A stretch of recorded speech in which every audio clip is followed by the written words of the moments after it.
বৌমা শাশুড়ির এই ঝগড়ার প্রধান কারণ হচ্ছে জেনারেশন গ্যাপ, ঠিক কিনা? শাশুড়ি এক জেনারেশনের আর বৌমা আরেক জেনারেশনের। শাশুড়ি ভাবে একরকম, বৌমা ভাবে আরেক রকম। শাশুড়ি চায় বউর উপর খবরদারি করতে, বউ চায় শাশুড়ির উপর খবরদারি করতে। এই ডমিনেটিং এর কারণে কিলাকিলি আছে না নাই? ঠিক না? আমার শাশুড়ি মায়েরা যারা আছেন, প্রথমে শাশুড়ি দিয়ে শুরু করি। আমার মাইকের আওয়াজ যে ঘরগুলোতে যায়, আমার শাশুড়ি মাদেরকে বলবো, বউদের উপর অত্যাচার করবেন না। ছেলেরা প্রশ্ন করে, তোর কাছে তোর বউ বড় না আমি বড়? আছে না নাই?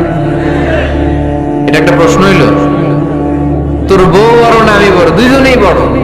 দেখ, ছেলে সুন্দর উত্তর দিছে, আমার কাছে ভালো লাগছে উত্তরটা শুনে। এক মা প্রশ্ন করছে, তোর এতদিন আমি লালন পালন করে বড় করলাম, জীবন যৌবন তোর জন্য শেষ করলাম, আজকে বউ পাইয়ে বউ তোর আপন হয়ে গেল। এবার ছেলে উত্তর দিছে, মা, আমার মুখ থেকে মা ডাক শোনার জন্য তুমি কি কষ্টটাই না করছো জীবনে। 10 মাস আমারে পেটে ধারণ করলা, খাইতে পারো নাই, বমি করছো, খালি ওষুধ খাইছো, তোমার পেট কেটে আমারে বের করা হয়েছে, 2 বছর আমারে দুধ খাওয়াইছো, পেশাব পায়খানা পরিষ্কার করেছো। বয়স যখন 3-4 তখন তোমার আমি মা ডাকছি। এই মা ডাকটা শোনার জন্য তুমি এত কষ্ট করছো। আর আরেকবারের মাইয়া এই ঘরে আইসাই তোমার মা ডাকা শুরু করছে। যেই মেয়েটা তোমারে মা ডাকে সে আমার আপন হবে না কেন মা?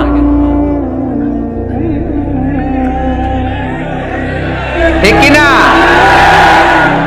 এই মা ডাক শোনার জন্য তুমি এত কষ্ট করলা, আমার লালন পালন করলা, 10 মাস পেটে ধরলা, পেশাব পায়খানা পরিষ্কার করলা, এরপরে মা ডাক শুনতে পারছো। আর আরেকবারের মেয়ে জানা নাই চিনা নাই এসেই তোমার ডাকা শুরু করছে মা। তো যে আমার মারে মা ডাকে তার স্থান তো আমার কলিজায়, ঠিক কিনা? শাশুড়ি আম্মারা যারা আছেন, প্লিজ বৌমাদেরকে কষ্ট দিয়েন না। অনেক শাশুড়ি আছে পান থেকে চুন খসলে রেগে যায়, পদে পদে স্ত্রীর ভুল ধরে, বউয়ের ভুল ধরে, আছে না নাই?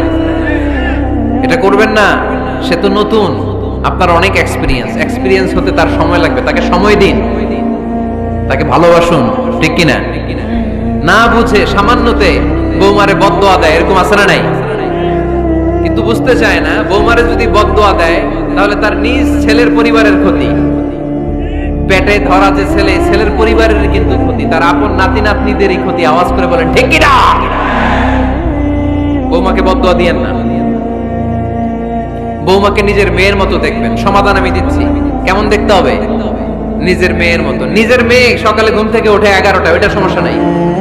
বৌমা কেন উঠলো না, ওইখানেই ঝামেলা, আছে না নাই? মেহেরবানি করে আপনার বৌমাকে আপনার নিজের মেয়ের মতো দেখেন। নিজের মেয়েরে যেমনি আদর করেন তাকেও অমনি আদর করেন। আপনার বৌমারে যদি আপনি কষ্ট দেন, মনে রাখবেন আপনার নিজের মেয়েটাও আরেকবারের বউ হয়ে কয়েকদিন পরে যাবে। আপনি যা যা করবেন আপনার মেয়েকেও তারা ওই রকম কষ্ট দিয়ে বাড়িতে ফিরিয়ে দিবে। চিল্লায় বলেন ঠিক কিনা? খবরদার, টিট ফর ট্যাট। ইটটি মারলে পাটকেলটি খেতে হয়। এজন্য শাশুড়ি আম্মা জানারা যারা আছেন, বৌমার সাথে খারাপ আচরণ করবেন না মেহেরবানি করে। তাকে আপনি কষ্ট দিলে আপনার নিজের মেয়েটাও আরেক বাড়ির বৌমা হবে, সেও ওই বাড়িতে এই কষ্টগুলো ভোগ করবে। এগুলো যখন আপনি শুনবেন তখন আপনার চোখ দিয়ে পানি পড়বে কি পড়বে না? পড়বে। এবার আসেন বৌমার কথা বলি। বৌমা যারা আছেন মেহেরবানি করে, বৌমা যারা আছেন মেহেরবানি করে আপনার শাশুড়ি আম্মাকে নিজের মায়ের জায়গায় রাখবেন। আপনার বাড়ি ছেড়ে নতুন বাড়িতে আসছেন, তো এটাই তো আপনার বাড়ি। আপনার মা রেখে দিয়ে নতুন মা পাইছেন, এটাই তো আপনার মা। তো ওনাকে মায়ের জায়গায় বসাতে আপনার সমস্যাটা কোথায়? বৌমারা খেয়াল রাখবেন, আপনি আপনার শাশুড়ির সাথে যে আচরণটা করতেছেন, আপনার শেষ বয়সে আপনার ছেলের বিয়ে দেওয়ার পরে যে বৌমাটা আসবে, ওই আচরণই আপনাকে ফিরিয়ে দিবে। The nature has its own return. প্রকৃতির একটা মাইর আছে, এটা শেষ মাইর, এটা শেষ খেলা। প্রকৃতির খেলা বড় খেলা। আপনি আপনার শাশুড়ির সাথে যে আচরণ করবেন, আপনার শেষ বয়সে আপনি একদিন শাশুড়ি হবেন, এটা মাথায় রাখবেন। ওই আচরণই আপনি ফিরে পাবেন। আওয়াজ করে বলতে হবে ঠিক কিনা? এজন্য 9 নাম্বার পয়েন্টস হচ্ছে মিউচুয়াল রেসপেক্ট। সবাই যেন সবাইকে ভালোবাসি। দোষ ছাড়া মানুষ নাই। সবার দোষ আছে, আমরা যেন একে অন্যের দোষ না খুঁজি। বৌমারা, আপনাদের কেন যদি আমার মাইকের আওয়াজ যায়, অল্প কিছু টেকনিক অবলম্বন করলে আপনি আপনার শাশুড়ির মন জয় করতে পারবেন। শাশুড়িরা আসলে বেশি কিছু চায় না, আগের জামানার মানুষ তো, এদেরকে ওইভাবে হাত করতে হবে। মাঝে মাঝে একটু শাশুড়ির মাথায় তেল দিয়ে দিয়ে, চুলে তেল দিয়ে দিবেন আর কি, মাঝে মাঝে চুল আশ্রয় দিবেন, এগুলো কিন্তু খুব পছন্দ করে শাশুড়িরা। ওনার প্রেশারটা একটু মেপে দিবেন, ডায়াবেটিক্সের ওষুধটা খাইলো কিনা সময় মতো খোঁজ নেবেন, কি পছন্দ করে খেতে একটু রান্না করে দিবেন। যেই বক্তার ওয়াজ শুনতে পছন্দ করে ওই বক্তার ওয়াজগুলো ডাউনলোড করে শাশুড়ি আম্মাকে দিবেন, ইসলামী বই দিবেন। দেখবেন বয়স্ক নারীরা মাহফিল যেতে খুব পছন্দ করে, ওয়াজ শুনতে খুব পছন্দ করে, নবীদের কাহিনীগুলো শুনতে পছন্দ করে। বসায় বসায় একটু কাহিনীগুলো শোনাবেন। বাইরে বেরোলে জিজ্ঞেস করেন, আম্মা আপনার কিছু লাগবে কিনা। আরেকটা টিপস আছে, চুল যখন আশ্রাবেন আর শাশুড়ির মাথা যখন তেল দিয়ে দিবেন, তখন অতীতের কথা জিজ্ঞেস করেন। দেখবেন অতীতের স্মৃতিতে হারিয়ে গিয়েছে আপনার শাশুড়ি।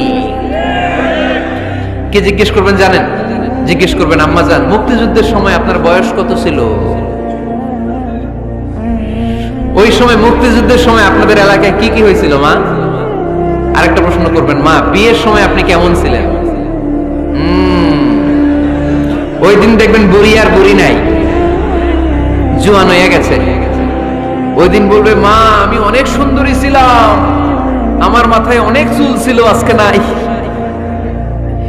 আমগো গ্রামে আমার সাথে সুন্দরী মাইয়া ছিল না। অতীতের স্মৃতিতে, স্মৃতি হাতরাতে হাতরাতে তিনি হারিয়ে যাবেন। জিজ্ঞেস করবেন যে, মা শীতকালে আপনাদের দেশে কি পিঠা বানাতেন আপনি যখন ছোট ছিলেন, আপনার বাপ চাচারা কি করতো?